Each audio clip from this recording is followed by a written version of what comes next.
Okay, so everyone is talking about Hamas, but what is it and what does it really want? To answer that question, we spoke with someone who actually knows what they're talking about. My name is Tariq Bakoni. I'm a writer. I'm the author of Hamas Contained: The Rise and Pacification of Palestinian Resistance. So, to understand where Hamas came from and what it wants, we have to understand what happened to the Palestinians.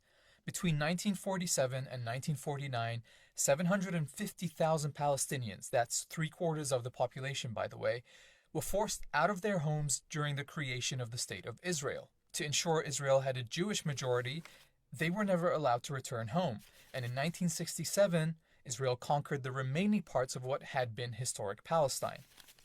Hamas was founded here in December 1987. That was also the first month of the first Palestinian uprising, known as the Intifada, against Israel's occupation. Hamas as a movement is a nationalist movement first and foremost. So it's a movement that is committed to the liberation of Palestine from Israeli colonization. Hamas is not the only Palestinian group that fights Israel, but it is the biggest. Its main rival, Fatah, gave up confronting Israel to run the Palestinian Authority instead, which has limited rule in the Israeli-occupied West Bank. Because Hamas has an Islamic identity and Israel proclaims itself a Jewish state, a lot of Western coverage of the group describes its motivations as anti-Semitic.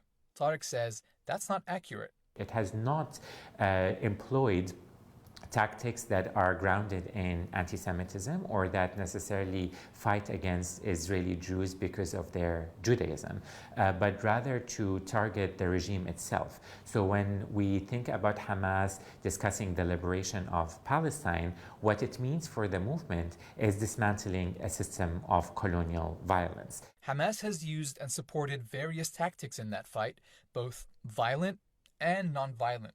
It has attacked both Israeli civilians and Israeli military targets. But you have to remember, it's not just an armed group. The movement has a very sophisticated political infrastructure. So they have engaged with questions around governance and around movement building and around developing a welfare state that suggests that the movement is really looking to develop a Palestinian state within the land of historic Palestine. In 2005, after years of attacks by Hamas and other groups, Israel dismantled the illegal settlements in the Gaza Strip and removed the settlers and soldiers who were there. A year later, Hamas won the Palestinian legislative elections, which were held in Gaza and the West Bank. And Israel, the US, and their allies responded to that by cutting off all aid and contact with the Palestinians and tried to organize a coup. The coup attempt failed, leaving Hamas in control of Gaza, but Gaza and the 2.2 million people who live there have been under a suffocating blockade ever since. The punitive measure was focused in this case on the Palestinians in Gaza and to try to force them to bring down Hamas as a governing authority.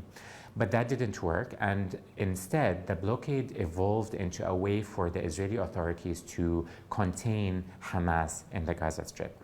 Watch part 2 to find out how the blockade impacted Gaza and what that meant for Hamas once it was in power.